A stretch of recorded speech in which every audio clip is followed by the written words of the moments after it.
আসসালামু আলাইকুম রহমতুল্লাহি ওয়া বারাকাতুহু। আমি সাগর চৌধুরী, ওনার চৌধুরী এগ্রো ফার্মস। আমাদের ফার্মটা চট্টগ্রাম সিলিমপুর সিডিএতে। পড়াশোনা করেছি ইউকেতে। পড়া চলাকালীন অবস্থায় অ্যাকচুয়ালি তখন থেকেই আমার ইচ্ছা ছিল যে আমি পড়া শেষ করে এসে আমি আমার এই স্বপ্নের প্রজেক্ট শুরু করব। 2016 থেকে এখন almost 5.5 years we are in operation. আপনাদেরকে অলরেডি বলেছি যে আমার ফার্মটা চট্টগ্রামের ফৌজদারার সিলিমপুরে অবস্থিত। এটার চতুর্দিকে আপনারা দেখছেন যে পাহাড় দিয়ে ঘেরা, খুবই মনোরম পরিবেশ, আর এখানেই আমার সেই স্বপ্নের প্রজেক্ট।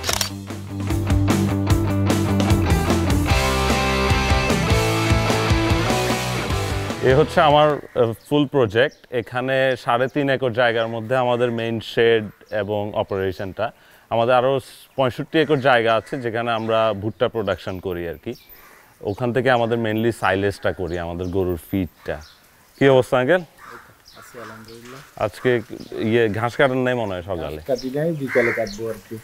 আচ্ছা, আর এই যে ড্রাই গরুগুলা কি ড্রাই করা হইতেছে? হ্যাঁ, এক বেলা নিয়ে আসছেন না? এক বেলা নিয়ে আসছি, অলরেডি একটা ক্লোজ করে দিছি, বাকি দুইটা আছে ইনশাআল্লাহ। ঠিক আছে, এখনো ফগিং লাগতেছে। সুপ্রিয় দর্শক, খামারি ভাই ও বোনেরা যে যেখানে আছেন, আপনাদের সবাইকে স্বাগত জানাচ্ছি কৃষি কথা কৃষকের কথা চ্যানেলে। আপনাদের সঙ্গে আছি আমি মারুফা আনিন, এবং আমার সঙ্গে রয়েছেন একজন স্মার্ট উদ্যোক্তা। স্মার্ট বলতে তিনি এই জায়গা থেকে দর্শক খামারি ভাই ও বোনেরা, আপনারা যারা পুরনো খামারি ভাই ও বোনেরা রয়েছেন এবং নতুন উদ্যোক্তা রয়েছেন, আপনাদের জন্য আজকের এই পর্বগুলো খুবই স্পেশাল আমি বলবো।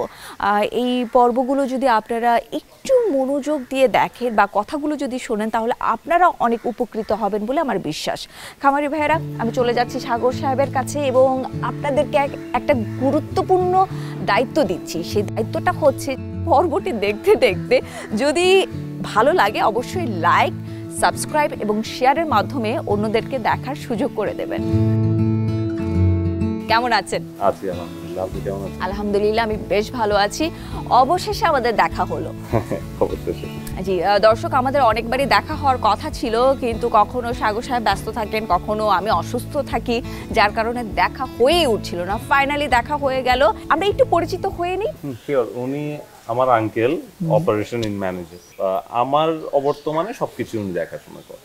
আচ্ছা দর্শক, আপনারা যারা দেখছেন, আপনাদের সাথে পরিচয়টা করিয়ে দিলাম এখন, কিন্তু তার সাথে আমার একটু আগেই কথা হয়েছে, এবং কি কথা হয়েছে সেই কথাগুলো আমি আপনাদের সাথে শেয়ার করতে চাই, কারণ কিছু ইমোশনের ব্যাপার আছে। তো চলুন আমরা একটু ওনার কথা শুনে আসি, যেই কথার মাঝখানে সাগর সাহেব ছিলেন না। চলুন।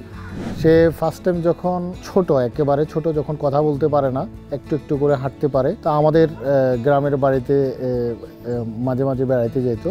আমার আব্বুর সাথে মাঠে গরু নিয়ে যাইতো, যাওয়ার পরে আর ফেরত আসতো না বাড়িতে। আর তখন আব্বুকেও চিনতো না, এমন একটা বিহেভ করতো। সেই ছোটবেলার একই অবস্থা এখানেও দেখছি। গরু একটা অসুস্থ হইলে, মানে মানুষের ফ্যামিলি মেম্বার অসুস্থ হইলেও এরকম করে না। তার মাঝে গরুর কম্পোর্টের জন্য স্যান্ড ব্যাটিং করা হয়েছে, এখানে গরুর কতটুকু আরাম হয়েছে এগুলা দেখার জন্য স্যান্ড ব্যাটিংয়ে শুয়ে থাকে 5-10 মিনিট। এই ধরনের গরু পাগল কয়জন আছে আমি জানি না, আপনারা সবাই দোয়া করবেন তার জন্য। আমরা যখনই কুরবানির ঈদে বাড়িতে যাইতাম, দেখা যেত যে আমি আর আঙ্কেলই গরু নিয়ে আমাদের মাতামাতি 2-4 দিন 5 দিন আগে থেকে গরু কেনা, সব কিছু মিলায়। আমাদের যত চাচা ছিল, আমি আর আমার এই চাচাই কান্নাকাটি করতাম ওই গরু নিয়ে, এবং 3-4 দিন ওইটা নিয়েই পড়ে থাকতাম। তো খুবই একটা ইমোশনের জায়গা থেকে আমি মনে করি আমাদের পুরো ফ্যামিলিতে আমরা দুইজনই সবচেয়ে বেশি গরু পছন্দ করি। তো আমি যখন ওনাকে অফার করলাম যে আঙ্কেল, আমি তো একা স্ট্রাগল করতেছি, আজকে 1-1.5 বছর হয়ে যাচ্ছে, আপনি কি জয়েন করবেন আমার সাথে? তখন উনি ইনস্ট্যান্টলি, মানে কোনো কিছু চিন্তা না করেই কিন্তু আমাকে আনসার দিল যে ওকে ফাইন। মানে প্রার্থনা করছি যে এই বন্ডিংটা আজীবন থাকুক।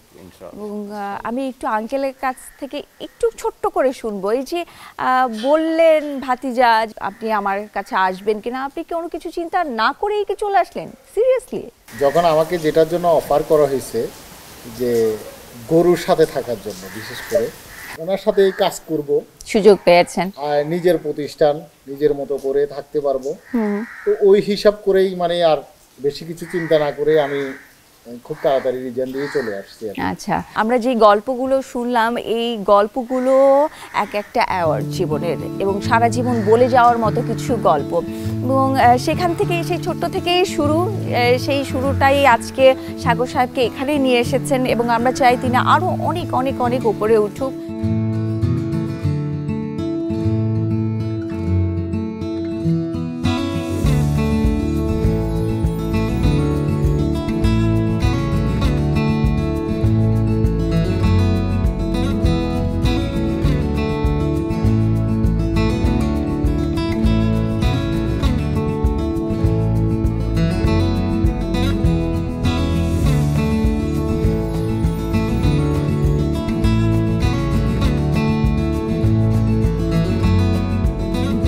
খামার দেবার আগে পূর্ব পরিকল্পনাটা খুব গুরুত্বপূর্ণ। হ্যাঁ, অবশ্যই। ওই জায়গাটাই আমরা জানতে চাই আপনার কাছে যে সাগর সাহেব কি করেছিলেন।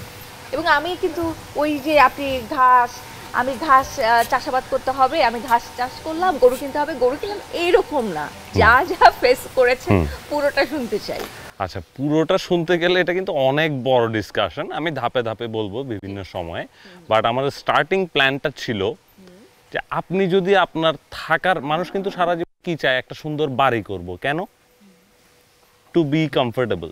সো আমার চিন্তা ছিল আমার গরুগুলো যেখানে থাকবে ওই জায়গাটা কমফোর্টেবল হতে হবে। এই জন্যই আমি কিন্তু গরু কিন্তু হাইল্যান্ডে কমফোর্ট ফিল করে, আমি খুঁজতে খুঁজতে এই হাইল্যান্ডে এসে পৌঁছেছি যে আমার পাহাড়ে ফার্মটা করতে হবে। সো এটা ছিল বেসিক প্ল্যান। তবে আমি তিনটা জিনিস সবসময় বলি যে ব্রিড, ফিড অ্যান্ড ম্যানেজমেন্ট। ব্রিডটা বেস্ট হতে হবে, এরপরে বেস্ট ফিড দিলে, ম্যানেজমেন্ট দিলে আপনি কিন্তু এন্ড প্রোডাক্ট পেয়ে যাচ্ছেন বেস্ট। সো প্রত্যেকটা সেকশনে কাজ করার আমার প্ল্যান ছিল। সেটা নিয়ে আমি যখন ফার্স্ট স্টার্ট করি 16-এ, এই পাহাড়ের মধ্যে সেই উঁচু জায়গাটা বেছে নিলাম। এরপরে শেড করার ব্যাপারে আমার কমফোর্টেবল একটা প্ল্যানিং ছিল যে ওইখানে যাতে সুন্দর একটা এনভায়রনমেন্ট থাকে, একদম কাম অ্যান্ড নাইস।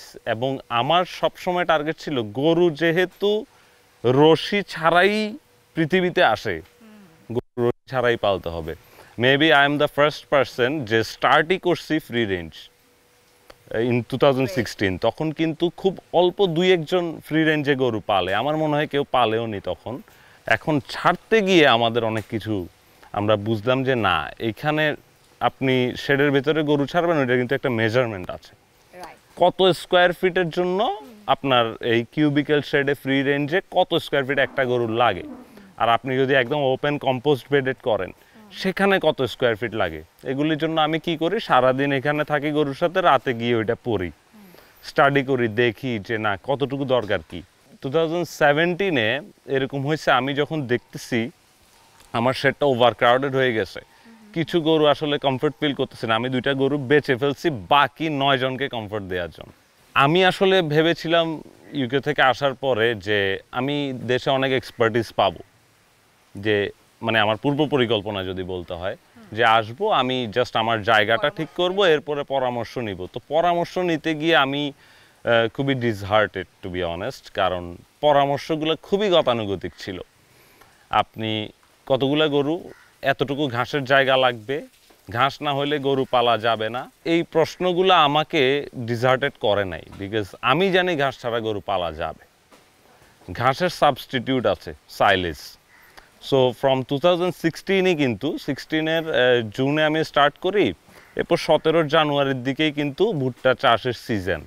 আমি 2টা ড্রামে ওইটা চাষ করে আমার 8টা-9টা গরু আস্তে আস্তে খাওয়ায় দেখলাম যে ইউ ডোন্ট নিড ইট।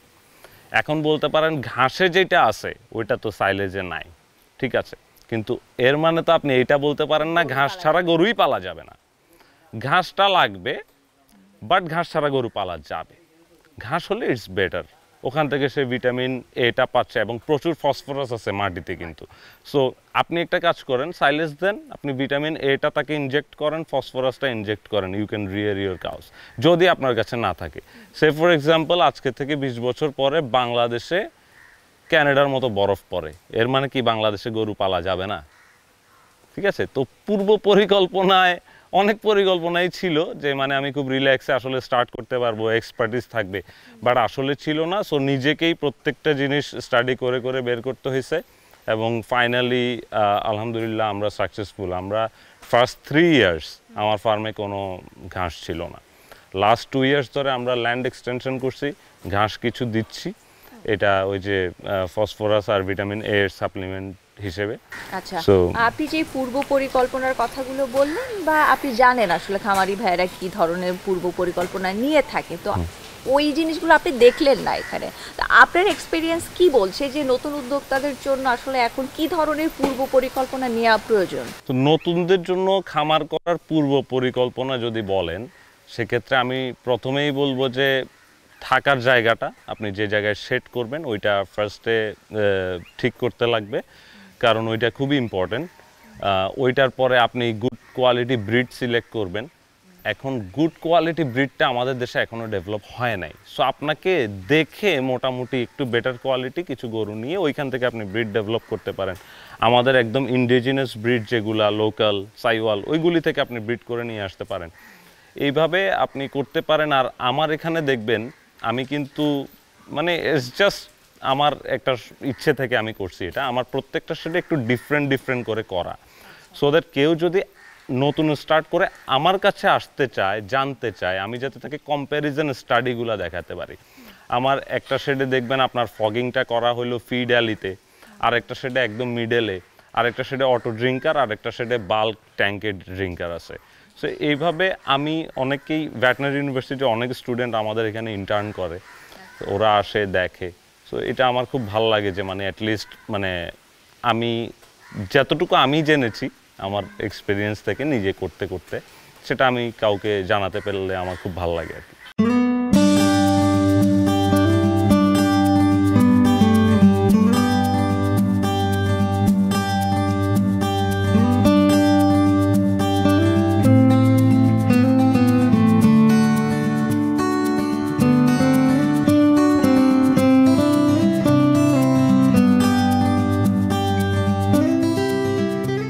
আমরা পূর্ব পরিকল্পনার মধ্যে লোনটাকেও তো নিয়ে আসতে পারি। পূর্ব পরিকল্পনায় লোনের বিষয়টা অবশ্যই আসে, অনেকেই বলে আমি লোন নিয়ে স্টার্ট করব, বাট এটা আমার সাজেশন না। কারণ আপনি ডেইরি অথবা বিফ ক্যাটেল ফার্মিংয়ে আপনি স্টার্ট আপটা লোন দিয়ে করাটা ঠিক হবে না। মিনিমাম 2-3 বছর অপারেশন করার পরে দেন লোনটা নেওয়া উচিত। এটার পেছনের রিজনটা হলো এটা কিন্তু আপনার অন্য বিজনেসের মতো না, this is not a trading business. এখানে আর আমাদের দেশে কিন্তু ব্রিডটা ডেভেলপ না। আপনি আপনার বিজনেসের কিন্তু যেই প্রপার বেঞ্চমার্ক এটা আপনি সেট করতে পারবেন না। তাইলে আপনি আপনার ফিনান্সিয়াল অ্যানালাইসিসটা পারফেক্টলি যদি করতেই না পারেন, আপনি শুরুতেই লোন নেন, আপনি রিপে করতে গিয়ে আপনি প্রবলেমে পড়বেন, তখন কিন্তু আপনি সাস্টেন করতে পারবেন না, আপনি হতাশ হয়ে যাবেন যে না আমি তো করতে পারলাম না। আসলে সবাই করতে পারবে। এখন তাইলে ইনিশিয়াল ক্যাপিটাল অনেকের থাকে না, কিন্তু খুব শখ করবে। এখন আমি মনে করি আপনার খিদা লাগলে কিন্তু খাওয়া জোগাড় হয়ে যাবে। রিজিক আল্লাহ সবাইকে দিয়ে পাঠাইছেন। তো আপনি যদি প্রচণ্ড মনোবল থাকে, দেয়ার আর মেনি অপশনস। 2 থেকে 3টা গরু কেনার মতো টাকা জোগাড় করার মতো একটা দেশে আমরা আছি। হ্যাঁ, তো 2-3টা গরু থেকে আপনি স্টার্ট করেন, আপনি একটু স্টাডি করে আপনি জিনিসটা বুঝেন, আপনি নিজেই দেখবেন যে 1-1.5 বছরের মাথায় যখন আপনার একটা শেড দাঁড়ায় যাবে, 5-7টা গরু দাঁড়ায় যাবে, you can get a SME loan. ওই এসএমই লোন থেকে আপনি আস্তে আস্তে এভাবে ফরওয়ার্ড হওয়া উচিত আমি মনে করি। এটা আমাদের দেশে কি ওই খুব ইজি লোন নেওয়াটা? লোন নেওয়াটা না, এটা ইজি না। এটা ইজি হলো তাদের জন্য যারা অলরেডি এক্সিস্টিং বড় বিজনেসম্যান। কারণ আমাদের যারা লোন ডিপার্টমেন্ট থেকে, ব্যাংক থেকে আমাদেরকে জাজ করে, ওরা জাজই করে এইভাবে, আমি এটা বুঝি না যে যে অলরেডি বড় তার বিজনেসই সাস্টেইনেবল এবং সেই বড় করতে পারবে। নো, আমার কথা হলো ফার্মার লেভেলে আমাদের কাছ থেকে এক্সাম নেন, 100 মার্কসের এক্সাম হবে, if we don't get 90 above আমাদেরকে লোন দিয়েন। যেমন আমাদের জন্য কখনোই শর্ট টার্ম লোন পারফেক্ট না বিফ আর ডেয়ারিতে, কারণ এইটা কোনো শর্ট টার্ম বিজনেস না। এখানে এভরিডে ডিম দিচ্ছে না, এখানে এভরি ইয়ার বাচ্চা হচ্ছে না। আর যদি বছরে একবার বাচ্চা হয়, একটা গরু 9 মাস দুধ দেওয়ার পরে ওই গরুটার পেডিগ্রি আমরা বাইর করতে পারি যে ওর জেনারেশনে মিল্ক প্রোডাকশন ক্যাপাসিটি কি। So it's lengthy. আমাদের লোন লাগবে অনেক লম্বা পিরিয়ডের জন্য। And if we don't get successful, আমরা তো আমাদের প্রজেক্ট আপনাদেরকে মর্গেজ দিচ্ছি, কিন্তু লোনটা আমরা যেভাবে চাচ্ছি ওই ডিজাইনে হওয়া উচিত, দেন আমরা আসলে এটাকে আগায় নিয়ে যেতে পারবো। লোনের একটা উদ্দেশ্য আছে, উদ্দেশ্যটা কি? খামারিদেরকে কেন লোন দেওয়া হচ্ছে? কারণ তারা ওই প্রজেক্টটাকে যাতে সাকসেসফুলি রান করাতে পারে। এটা মানে আমি বড় বিজনেসম্যান দেখলাম, তাকে আমি ঋণ দিয়ে দিলাম, সে আসলে কি করছে? এক্স্যাক্টলি হ্যাঁ, সে কি করছে ওইটা তো দেখতে হবে। আজকে আমরা এখানেই শেষ করব, তবে আরো অনেকগুলো পর্ব কিন্তু আসবে, সেই পর্বগুলোতে অবশ্যই আপনারা থাকবেন, কারণ অনেক গুরুত্বপূর্ণ তথ্য, আবারও বলছি গুরুত্বপূর্ণ তথ্য আপনারা জানতে পারবেন। আর এতক্ষণ যারা দেখতে দেখতে লাইক দিতে ভুলে গেছেন, অবশ্যই লাইক, আর বাকিটুকু কি বলবেন সাগর ভাই আপনি? হ্যাঁ, সাবস্ক্রাইব, অবশ্যই সাবস্ক্রাইব করবেন, লাইক করবেন, কারণ এই জিনিসগুলি স্প্রেড করা দরকার, সবাই জানা দরকার, তরুণ উদ্যোক্তা যারা এটা করতে চাচ্ছেন। সো পূর্ব পরিকল্পনার আমি যদি একটু সামারি করে বলে শেষ করি আপনার কাছ থেকে, এক্সকিউজ মি, সেটা হলো যে ফার্স্ট হলো আপনাকে প্রচণ্ড মনোবল থাকতে হবে। এটা শুধু একটা ভাইব, একটা শখ এরকম না, হ্যাঁ, এটা আমি ফুল ডিটারমিনেশন এবং নেশার মতো ওই জিনিসটা নিয়ে নামতে হবে। দেন আপনি স্টাডি করবেন, আপনি প্র্যাকটিক্যাল অ্যাকশানে যেতে হবে। শুধু স্টাডি করে বসে থাকবেন এটা কিন্তু হবে না, কারণ এটা প্র্যাকটিক্যালি করেই আপনাকে শিখতে লাগবে। এবং ব্রিডগুলো সম্পর্কে বুঝবেন, কি ধরনের ফরেজ খাওয়ায় ওইটাকে নারিশ করা যায়, হাউজিংগুলো কেমন হবে, এগুলি নিয়ে আস্তে আস্তে আপনি স্টাডির পাশাপাশি প্র্যাকটিক্যালি করে স্টার্ট আপ করেন, ইনশাল্লাহ আস্তে আস্তে হয়ে যাবে। আর এক্সপার্টিস এখন আমাদের কৃষিবিদ অনেক ভাইরা আছেন, ওনারা হেল্প করছেন।